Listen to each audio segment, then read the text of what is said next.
Hey everybody, it's Julie. Welcome to Hello Monday. Today I'm making a very contemporary card. I wanted to play with my embossing paste. I hadn't broken it out in a while, so I thought it would be fun to just kind of experiment a little bit.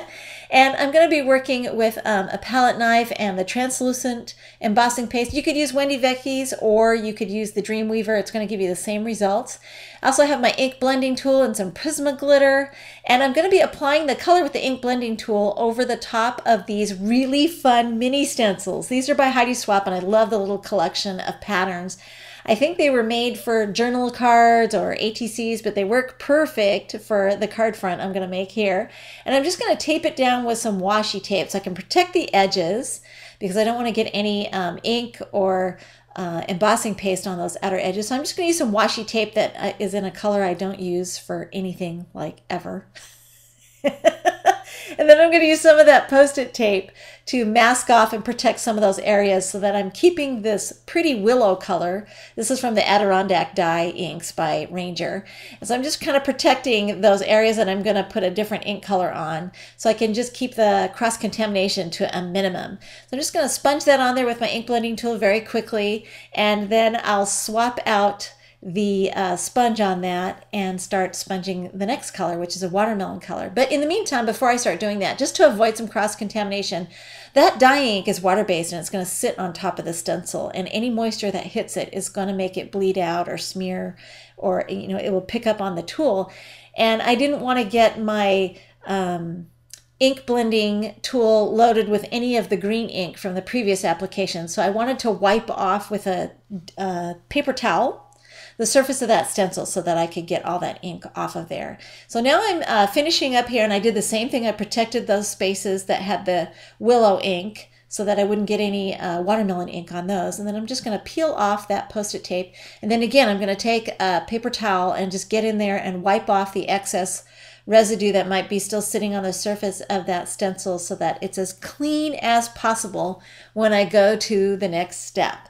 So once that's finished, I can take my embossing paste, and again, this is the translucent. I have all the supplies down in the description, and I'm going to use my palette knife to load it up, and I'm going to keep that palette knife kind of flat.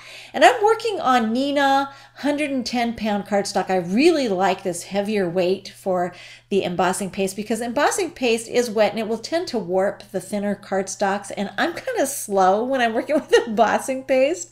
So I really like working with the heavier 110-pound Neenah for this.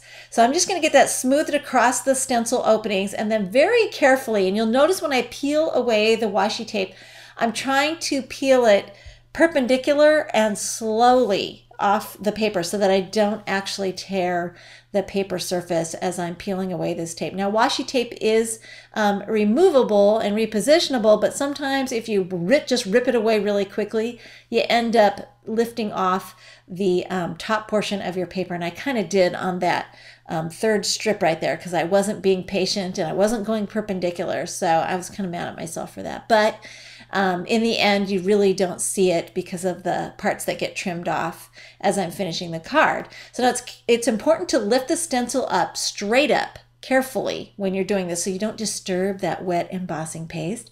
And then I ran and took my stencil and put it in a dish of soapy water or a pan of soapy water that I had nearby. And I did wipe off my palette knife there very quickly with a baby wipe so that it wouldn't dry on there, because it's really hard to scrub this stuff off your tools once it dries. So you do want to make sure that you clean your tools immediately.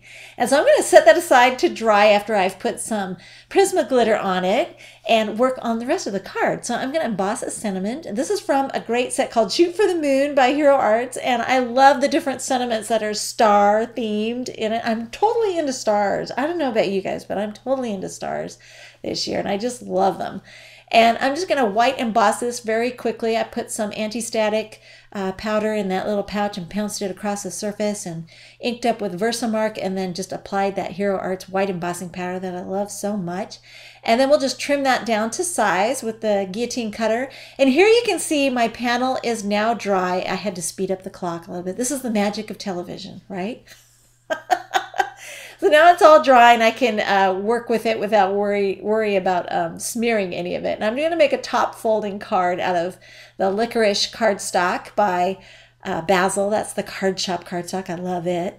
And I'm going to go ahead and trim down the edges here. And so that spot where I'd actually ripped off the paper with the washi tape because I was getting kind of anxious and going too fast, you won't even notice it now because of all the trimming that got done there. So it's a good thing that I was able to kind of, adapt here as I was going. And I'm going to take some black thread. Now, if you don't have black thread, this is kind of my favorite thing lately, is to take this black thread or any thread and just kind of wad it up into a messy nest. And if you don't have black thread, just take white thread and a black Copic marker and tint it the color that you need. So you can get custom thread. Just buy white and then do that. And I'm going to put some glue dots here on the back of my little sentiment piece. And then I'm just going to take my little messy nest and put it down onto those glue dots. This is a great way to hold that thread in place. And I'm going to futz with it a little bit because I get kind of particular about how I want those little threads going. And then when I'm satisfied, I'll go ahead and put some foam tape there on the back so I can 3D pop it there on the top. And of course, I had a stray piece there that I was like, oh no, I need to move this a little bit.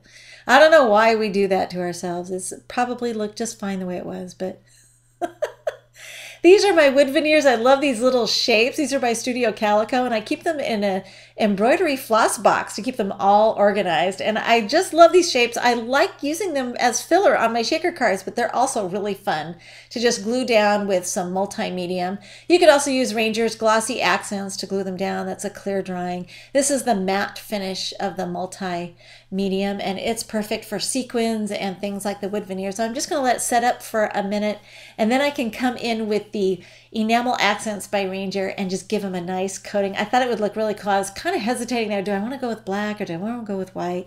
But in the end, I went with the white, and I really like it, but I think it would look really cool with the black too. But I love how it turned out. It was really fun to get the dimension on there with the embossing paste. Thanks for watching.